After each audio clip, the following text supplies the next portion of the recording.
भूर्भुवः स्वः तत्सवितुर्वरेण्यं भर्गो देवस्य धीमहि धियो यो नः प्रचोदयात्।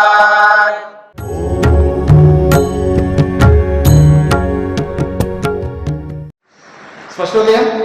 चले अगली बात।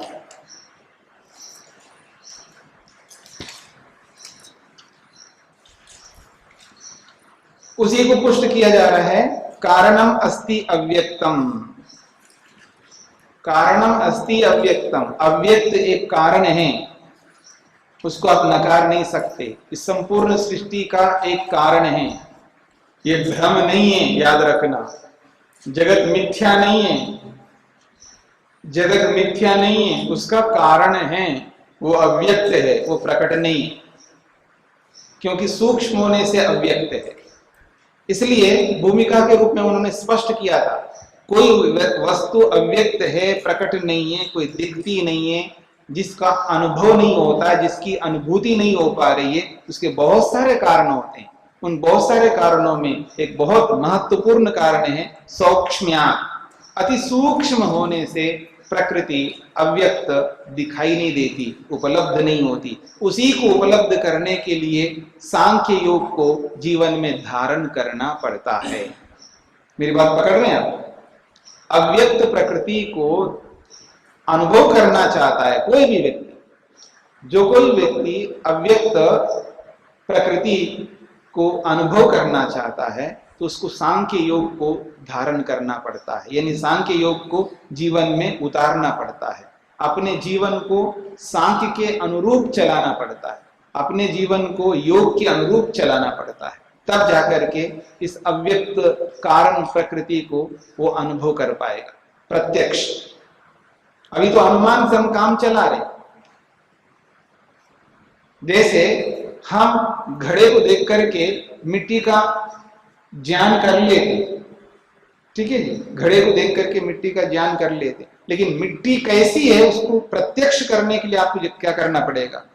घड़े बनाने वाले के पास जाना पड़ेगा, अथवा उस घड़े को तोड़ करके टीकरे बना करके उसको और पीस पीस करके चूर्ण करके मिट्टी बना करके उसमें पानी डाल करके फिर उसको ऐसी परिस्थिति में ले जाना पड़ेगा आपको, तब जाकर के उस घड़े का जो कारण है उसको आप प्रत्यक्ष कर पाओगे। उसके लिए मेहनत करना पड़ता है, पुरुषार्थ करना पड़ता है, ठीक है। जैसे घड़े के कारण को प्रत्यक्ष करने के लिए कितना मेहनत करना पड़ेगा आपको, टाइम तो देना पड़ेगा ना उसके लिए। तो ऐसे ही इस पूरी सृष्टि के मूल कारण को समझने के लिए भी हमें मेहनत पुरुषार्थ करना पड़ेगा, जो सांख्य ने बताया। क्या बताया? विवेक को प्राप्त करो, आवृत्ति करो उस विवेक को प्राप्त करके, उसका अभ्यास करो। और ये भी बताया है आसन लगाओ, यम नियम आदि का पालन करो, योगाभ्यास करो, बहुत सारे उपाय बताए गए थे। तो कारणम अव्यक्तम प्रवर्तते त्रिगुणतः समुदायाच्च। तो ये अव्यक्त जो कारण है, उस अव्यक्त कारण से वो समुदाय रूप है अव्यक्त त्रिगुण। त्रिगुणतः समुदायाच्च प्रवर्तते सृष्टि ही व्यक्तम, ऐसा अन्वय करना है। समुदायात् त्रिगुणतः व्यक्तम सृष्टि ही प्रवर्तते। इस त्रिगुण रूपी समुदाय से, सत्व रज तम रूपी समुदाय से, त्रिगुणात्मक मूल प्रकृति के माध्यम से व्यक्तम सृष्टि प्रवर्तते, व्यक्त सृष्टि प्रवृत्त होती है।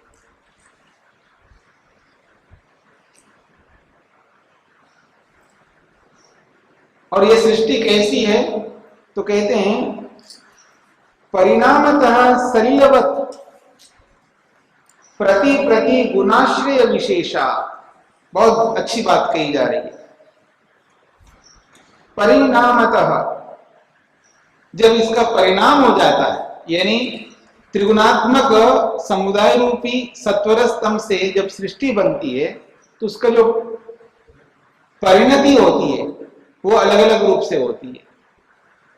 यानी प्रकृति तो एक ही है, पर उस एक प्रकृति से ये विविध प्रकार की जो सृष्टि है वो विविध रूपों में होती है। उसके लिए एक उदाहरण देके समझाया जा रहा है। उदाहरण एकदम सटीक दिमाग में बैठ जाए। कहते हैं सलिलवत, सलिल कहते हैं पानी को। बादल का जो पानी है ना वो कैसा होता है जी? मीठा होता है, अच्छा माना जाता है ना बादल का पानी। जब बरसात होती है तो बरसात के पानी को इकट्ठा किया जाता है ना, विशेषकर राजस्थान में तो परिपाटी रही है, आज भी है। बादल के जब बादल गरजते हैं तो तब से सब छत धोने में लग जाते हैं, साफ सफाई करते हैं, सब कुछ करके ठीक करते। जो लोग जल का संरक्षण करना चाहते हैं करते हैं।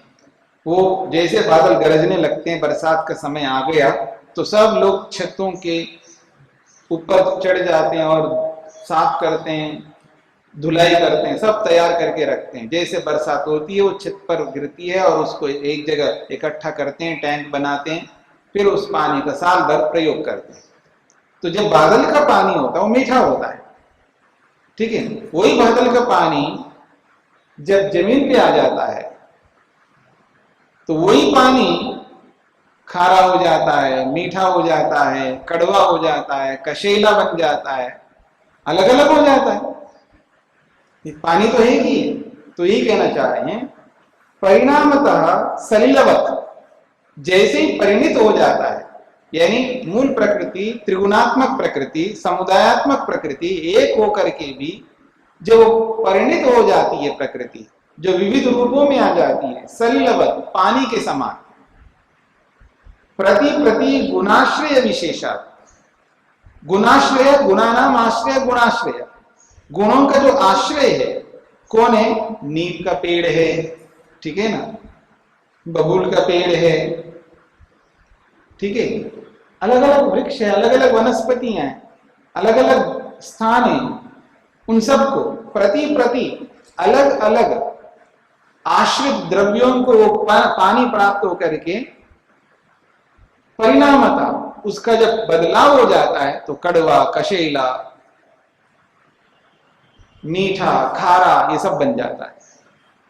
पानी एक होकर के भी उसका आश्रय जो द्रव्य है, उन द्रव्यों को पा करके वो जो पानी का जो रस है वो रस परिवर्तित हो जाता है।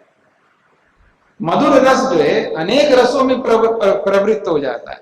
ठीक इसी प्रकार से समुदाय के रूप में, त्रिगुणात्मक रूप में प्रकृति एक होकर के भी विविध पदार्थों के रूप में परिवर्तित होकर के वो भिन्न भिन्न हो जाते हैं।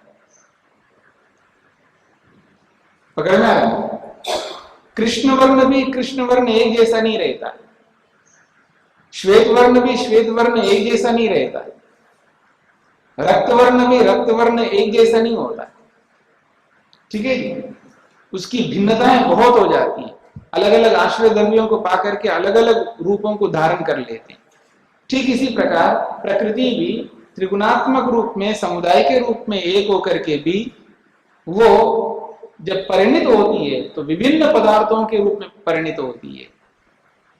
फल देखिए, फल तो फल होता है, ठीक है ना, एक केला हो गया, फल है वो भी। त्रिगुणात्मक प्रकृति जो है फल के रूप में परिणित होकर के कहीं केले के रूप में, कहीं अंगूर के रूप में, कहीं आम के रूप में, कहीं अनार के रूप में, कहीं कुछ रूप में, कहीं कुछ रूप में, कहीं बिल्कुल खट्टा फल, कहीं बिल्कुल मीठा फल। कितने परिवर्तन हो गए। फलों में कितने प्रकार है, सब्जियों में कितने प्रकार है, दालों में कितने प्रकार है, वृक्षों में कितने प्रकार है, मनुष्यों में भी कितने प्रकार है। विभिन्न प्रकारों को प्राप्त होकर के सृष्टि किस तरह अपने आप को प्रकट करती है, देखिएगा। तो ये कहना चाह रहे हैं सलिलवत पानी के समान, पानी एक होकर के भी विविध रूपों को प्राप्त होता है, ठीक इसी प्रकार प्रकृति भी एक होकर के विविध रूपों को प्राप्त होती है। ये बात कही गई यहाँ पर। ये बात स्पष्ट हो गई जी? चलें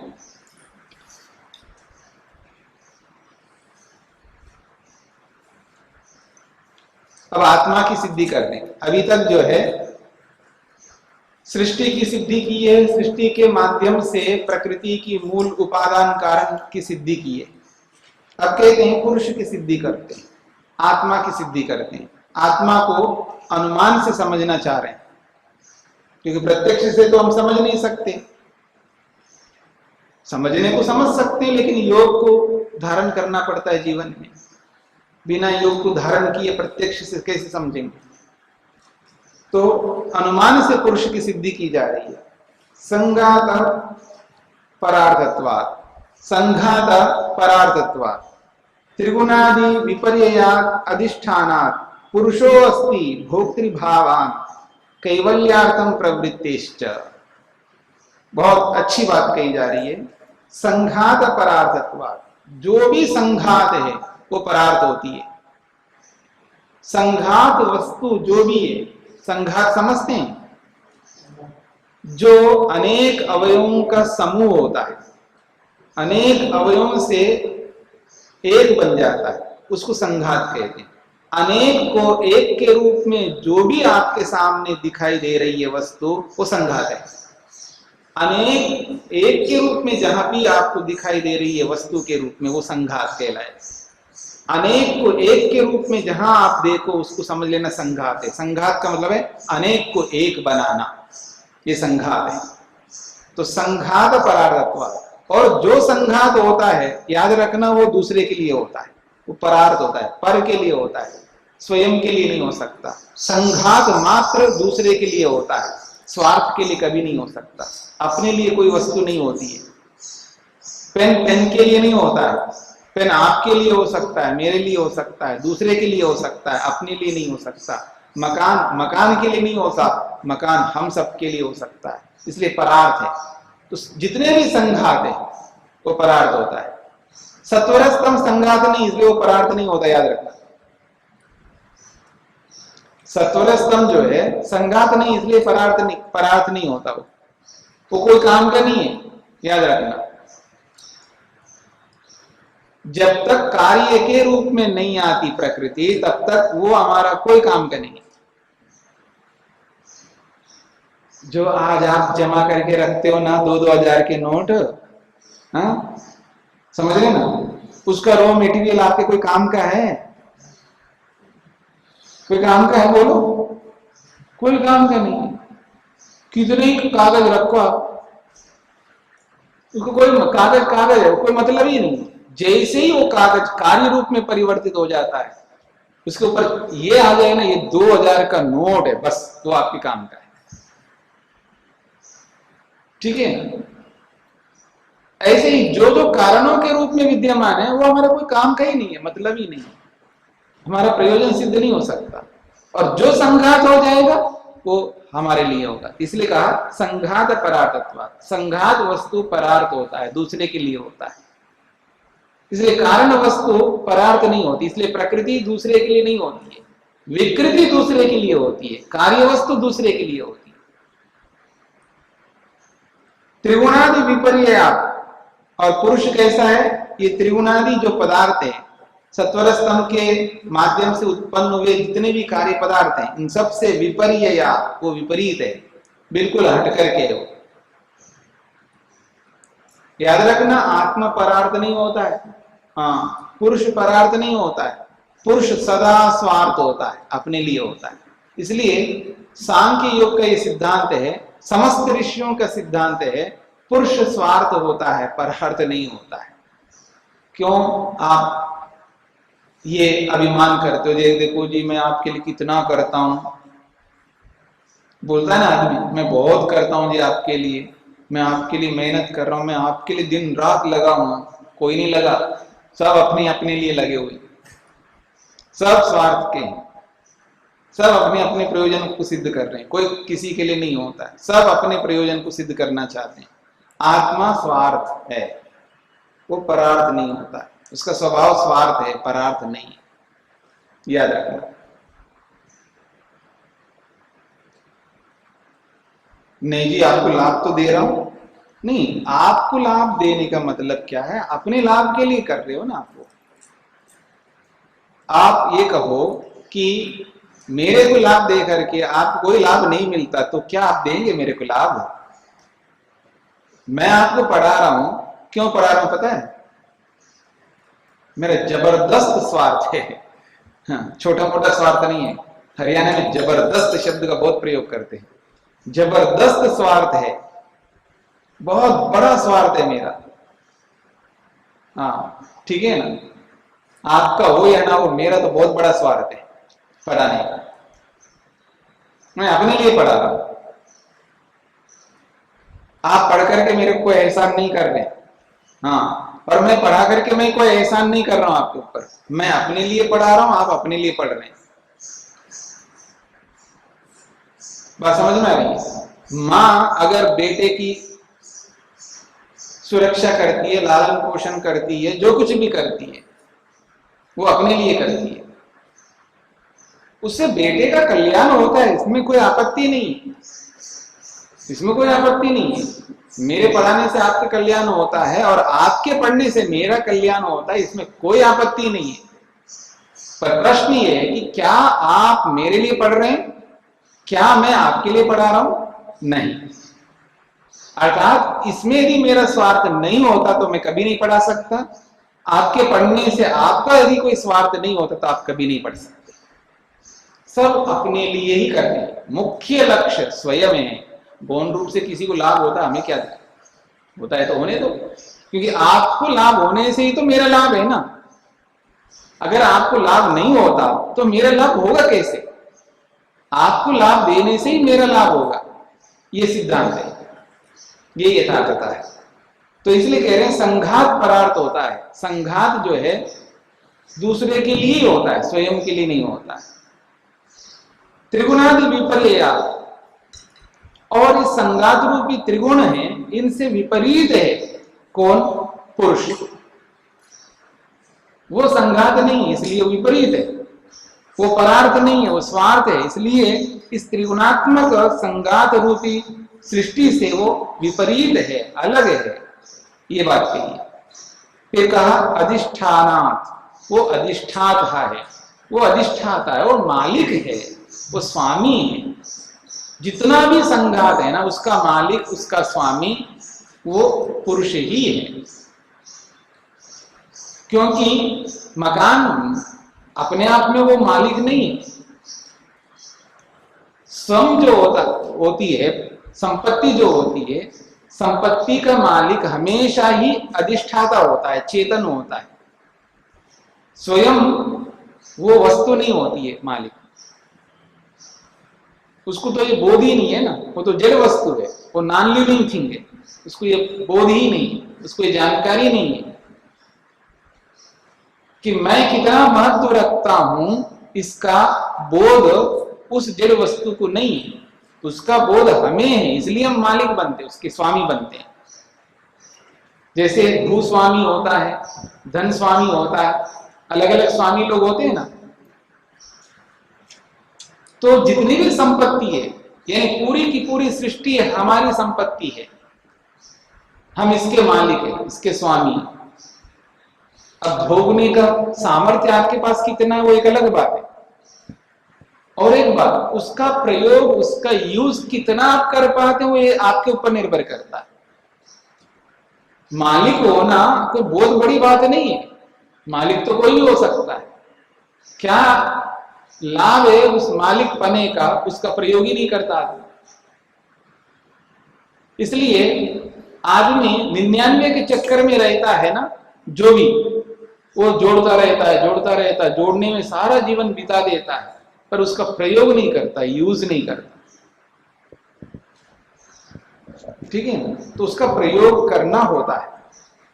जी स्वामी जी, सारे कृत्य है वो स्वार्थ के प्रेरित होते हैं, स्वयं के अर्थ में होते हैं ना बड़े। क्या सारे कार्य है स्वार्थ के वशीभूत होते हैं एक जी, तो फिर वो निष्काम वाली बात क्या है? निष्काम जो है आपेक्षिक शब्द है, ठीक है ना। निष्काम का अर्थ सर्वथा निष्काम तो होता नहीं है, ठीक है ना, अपेक्षा से होता है। जो लौकिक फल नहीं चाहता है, जो लौकिक फल नहीं चाहता है, जो मुक्ति का फल चाहता है, उसको ध्यान में रख करके उसको निष्काम कहा है। देखो जी, मैं दान दे रहा हूं, मेरा नाम मत लेना, ठीक है ना।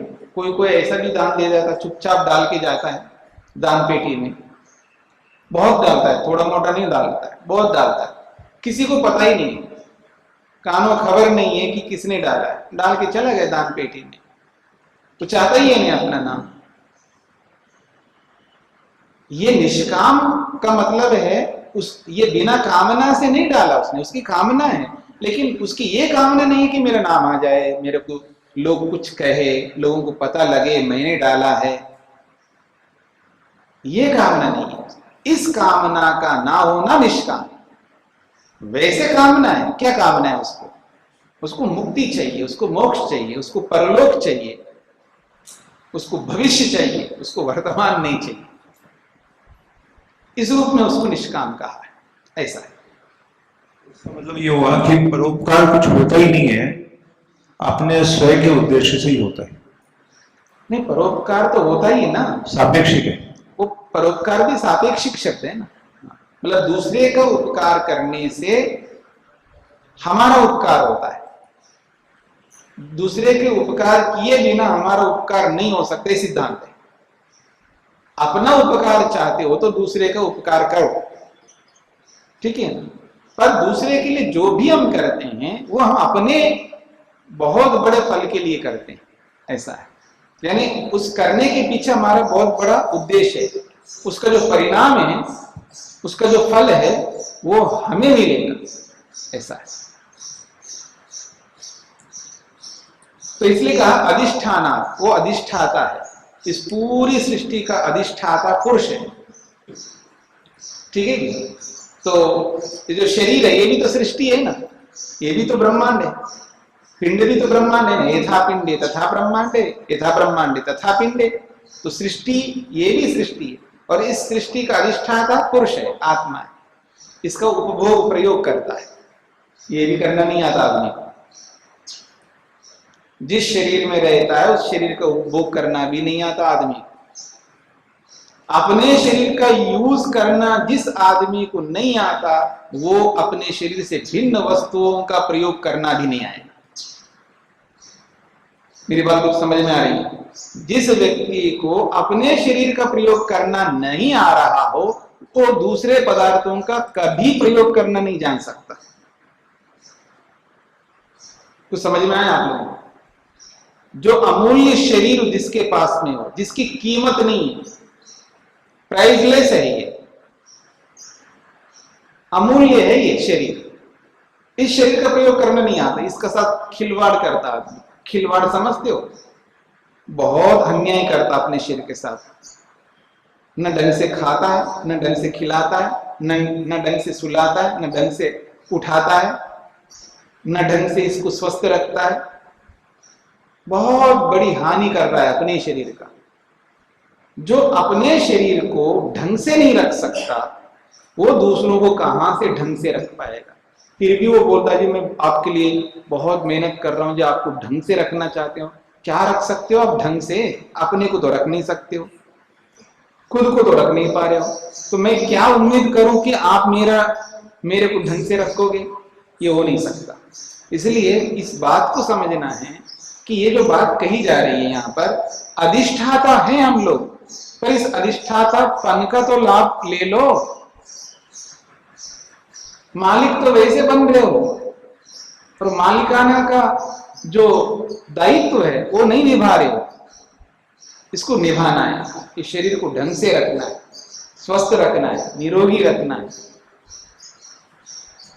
और जो ईश्वर का आदेश है ना, जीवेम शरदाशतम, जीवेम शरदाशतम, जो ईश्वर का आदेश। कई लोग अभी मैं ऐसे चलते फिरते ऐसे ही, बस मैं किसी के आश्रित होकर के मरना नहीं चाहता हूं। कुछ लोग क्या कहते हैं, मैं किसी के आश्रित होकर के मरना नहीं चाहता हूं, बस ऐसे ही आज मेरा राम राम सत हो जाए ना, राम नाम सत, बहुत अच्छा है। जिनको पता नहीं है, मतलब वो बीच में मरना चाहते हैं। मेरी बात समझ गए ना? मतलब ईश्वर के आदेश के विरुद्ध। ईश्वर कहते 100 साल तक जियो, तो 100 साल तक जीने का मतलब क्या होता है? अंतिम समय में खाट पकड़ना पड़ेगा, तब 100 साल पूरे होंगे। हाँ, शरीर सूखता जाएगा, जर्जर होता जाएगा, दिखना कम हो जाएगा, सुनाई कम देना, बोलना कम हो जाएगा, सब कम होते जाएंगे। ईश्वर का आदेश है, जीवेम शरदाश्रितम। क्यों आदेश करता है ऐसा? क्योंकि जो आपने कर्म किए उसका फल मैं दे रहा हूं, उसको भोगो। अब नहीं भोगोगे तो दोबारा बाद में भोगना पड़ेगा, और फिर ऊपर से ऐसा मार पड़ेगी ना, उसको भुगतना बहुत मुश्किल होता है। इकट्ठा दुख भोगना बहुत कष्टकारक होता है। इसलिए जो कष्ट मिला हुआ उसको पहले उसको निपटा लो, बाकी कष्ट जब आएंगे ना उसको बाद में देखेंगे। ये जो कष्ट है ना इसको तो भुगत लो। इसको भुगतना नहीं चाहते हो तो इस कष्ट को आने वाले कष्ट के साथ जोड़ना चाहते हो। कैसा दिमाग है आपका, कैसी बुद्धि है आपकी? इस कष्ट को आने वाले कष्ट के साथ जोड़ना चाहते, डबल करना चाहते, ट्रिपल करना चाहते, बढ़ाना चाहते हो कष्ट को। जो आ रहा है उसको भोग लो ना, निपटा लो, उसको समाप्त कर लो। इकट्ठा कष्ट भोगना बहुत दुखदाई है। बहुत अच्छा है, एक काम करते हैं, बहुत अच्छी खीर बना के आपको खिलाते, बहुत बढ़िया खीर, और आधा किलो खीर देते हैं आपको, और कुछ नहीं मिलेगा, आधा किलो खीर खाना है, बढ़िया चम्मच दे देते हैं आपको। चलो इतना सामर्थ्य नहीं है, चांदी के कटोरे में दे देते हैं, चांदी का चम्मच दे देते हैं, चांदी का गिलास दे देते हैं, पानी साथ में। अब खाओ जी, एक एक स्पून मुंह में लगाओ, एक एक स्पून में एक एक कंकर, खट दोनों दांतों के बीच में कंकर आ गया। पहले स्पून में एक कंकर आ गया। अब खीर को देखते, पात्र को देखते, चम्मच को देखते, गिलास को देखते ही आदमी उसी में अभिभूत है, सहन कर ले, कोई बात नहीं, गलती से आ गया, बाकी खाता गया, फिर आए नहीं कंकर, क्या सुकून मिलेगा उस आदमी को। ठीक है ना? ये बात तो बात बनी है, ठीक है, कोई बात नहीं, आगे एक कंकर किसी कारण से सहन कर सकता है, ठीक है, कर सकता है। और हर स्पून में आ जाए तो कंकर, अरे आप चांदी के थाली में दे दो, चांदी के कटोरा में दे दो, चांदी का चम्मच दे दो, चांदी का गिलास दे दो, बढ़िया बिठाओ, कैसे हर हर स्पून में कंकर खट खट खट होता जा रहा है। ये खीर है क्या? बेकार है, हटाओ इसको। ठीक है ना? वो बहुत दुखदाई है। मतलब आपको दुख ही दुख, दुख पे दुख दिया जाए वो अच्छा है। एक बार दुख मिल गया उसको भुगत लो, सहन कर लो, फिर बाद में सुखी होते रहे ना, वो अच्छा है। तो भगवान ने जो दिया है फल आपको, हम सबको, उसको पूरा कर लो। इसलिए भगवान कहते हैं जीवेम शरदाश्रितम, आशा यही करो, प्रार्थना यही करो, मेहनत इसी के लिए करो कि ये जो शरीर मिला है इसको पूरा भोगो मैं। हे भगवान, मेरे ऐसा ना आए कि मैं किसी का पराश्रित ना रहूं, खाट ना पकड़ूं, चलते फिरते देखते सुनते एकदम हार्ट अटैक हो जाए, हार्ट फेल हो जाए, ये चाहते हो आप? आधा जीवन बच गया, उसको बाद में फिर इकट्ठा मिले तो बहुत मुश्किल हो जाएगा उसको भोगना। इसलिए इस बात को समझ लो, हम अधिष्ठाता हैं इस शरीर के, तो अधिष्ठाता का पूरा लाभ ले लो, इसका पूरा जो भी कर सकते हो कर लो, इसको बढ़िया बना के रखो, तब अधिष्ठाता बनने का मतलब है। द्यो शान्तिरन्तरिक्षं शान्ति पृथिवी शान्तिरापः शान्तिरोषधयः शान्तिः वनस्पतयः शान्तिर्विश्वे देवाः शान्तिर्ब्रह्म शान्ति सर्वं शान्ति शान्तिरेव शान्ति क्षमा शान्तिरेधि। ॐ शान्ति शान्ति शान्तिः।